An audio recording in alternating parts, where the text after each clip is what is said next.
Israel என் நண்பேண்டா, India அடித்த அடி, அலரும் இஸ்லாமிய நாடுகள். பிறகு வெளியான ட்விஸ்ட். இந்தியா மற்றும் இஸ்ரேல் நாடுகளுக்கு இடையிலான உறவு இன்று உலக அரசியலில் மிகவும் கவனிக்கப்படும் ஒன்றாக உள்ளது. இது ஒரு சாதாரண நட்பு உறவு அல்ல. பல ஆண்டுகளாக உருவாகி வளர்ந்து வலுவடைந்த ஒரு முக்கிய கூட்டாண்மை. பாதுகாப்பு, தொழில்நுட்பம், வேளாண்மை, பாதுகாப்புத்துறை, நீர்வள மேலாண்மை போன்ற பல துறைகளில் இரு நாடுகளும் இணைந்து செயல்பட்டு வருகின்றன. சமீபத்தில் ஐக்கிய நாடுகள் அமைப்பில் மேற்கு கரை பகுதியில் இஸ்ரேலின் குடியேற்ற விரிவாக்கம் குறித்து வெளியான இணை அறிக்கையை சுற்றி சில விவாதங்கள் எழுந்தன. அதற்கு பதிலளித்த மினிஸ்ட்ரி ஆஃப் எக்ஸ்டர்னல் அஃபேர்ஸ் சார்பில் பேசிய ரந்தீர் ஜெய்ஷ்வால் அவர்கள் ஒரு முக்கியமான விளக்கத்தை வழங்கினார். அந்த அறிக்கை நெகோஷியேட்டட் டாக்குமெண்ட் அல்ல என்று அவர் தெளிவாக கூறினார். அதாவது அது யாருடனும் தனிப்பட்ட பேச்சுவார்த்தை நடத்தி எடுக்கப்பட்ட புதிய முடிவு அல்ல. அது இந்தியாவின் நீண்டகால வெளிநாட்டு கொள்கையை பிரதிபலிப்பதாகும் என்றார். இந்த விளக்கம் ஏன் முக்கியம் என்றால், இந்தியா எப்போதும் சமநிலையான வெளிநாட்டு கொள்கையை பின்பற்றுகிறது. இந்தியா ஒரே நேரத்தில் பல நாடுகளுடனும் நல்லுறவை பேணிக் கொண்டு செயல்படுகிறது. ஒரு பக்கம் இந்தியா பாலஸ்தீன் மக்களின் உரிமைகளை ஆதரிக்கிறது. இரண்டு தனி நாடுகள் அமைதியாக இணைந்து வாழ வேண்டும் என்ற 2 ஸ்டேட் சொல்யூஷன் கொள்கையை இந்தியா பல ஆண்டுகளாக ஆதரித்து வருகிறது. அதே நேரத்தில் இஸ்ரேலுடன் இந்தியாவின் உறவு மிகவும் வலுவாக உள்ளது. குறிப்பாக பாதுகாப்பு துறையில் இரு நாடுகளும் இணைந்து பணியாற்றுகின்றன.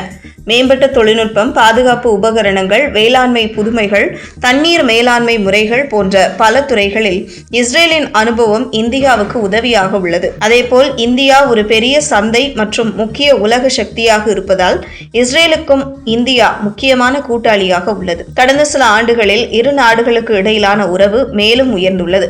உயர்மட்ட அரசியல் சந்திப்புகளில் பிரதமர் நிலை விஜயங்கள், பல்வேறு ஒப்பந்தங்கள், வர்த்தக வளர்ச்சி இவை அனைத்தும் இந்த உறவை வலுப்படுத்தியுள்ளன. உலக அரசியலில் பல மாற்றங்கள் நடந்தாலும் இந்தியா தனது தேசிய நலன்களை முன்னிலைப்படுத்தி முடிவுகளை எடுத்து வருகிறது.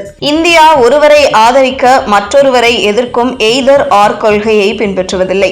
அதாவது இஸ்ரேலுடன் நட்பு வைத்திருப்பதால் பாலஸ்தீனுக்கு எதிராக இருப்பதாகவும் இல்லை, அதேபோல் பாலஸ்தீனின் உரிமைகளை ஆதரிப்பதால் இஸ்ரேலுக்கு எதிராக இருப்பதாகவும் இல்லை. இந்தியாவின் அணுகுமுறை சமநிலை, அமைதி, உரையாடல் மற்றும் பரஸ்பர மரியாதை. மேற்கு ஆசிய பகுதி இந்தியாவுக்கு மிகவும் முக்கியமானது. அந்த பகுதியில் நிலைத்தன்மை இருக்க வேண்டும் என்பது இந்தியாவின் விருப்பம். ஏனெனில் அங்கு இந்தியர்களும் வாழ்கிறார்கள். மேலும் இந்தியாவின் ஆற்றல் பாதுகாப்புக்கும் அந்த பகுதி முக்கியம். வர்த்தக ரீதியாகவும் அது ஒரு முக்கிய மையமாக உள்ளது. எனவே ஐநாவில் வெளியான அறிக்கை ஒரு தற்காலிக அரசியல் முடிவு அல்ல, அது இந்தியாவின் நீண்டகால கொள்கையின் தொடர்ச்சியே. இந்தியா இஸ்ரேலுடனான நல்லுறவை தொடர்ந்து வலுப்படுத்தும். அதே நேரத்தில் பாலஸ்தீன மக்களின் உரிமைகளையும் ஆதரிக்கும். அமைதி மூலம் தீர்வு காணப்பட வேண்டும் என்ற நிலைப்பாட்டை இந்தியா தொடர்ந்து வலியுறுத்தும்.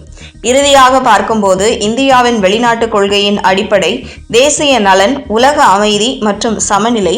இஸ்ரேலுடனான நல்லுறவு அதிகம் ஒரு முக்கிய அங்கமாகும். எதிர்காலத்திலும் இந்த உறவு பாதுகாப்பு, தொழில்நுட்பம், பொருளாதாரம் மற்றும் புதுமை துறைகளில் மேலும் வளர வாய்ப்பு அதிகம் உள்ளது.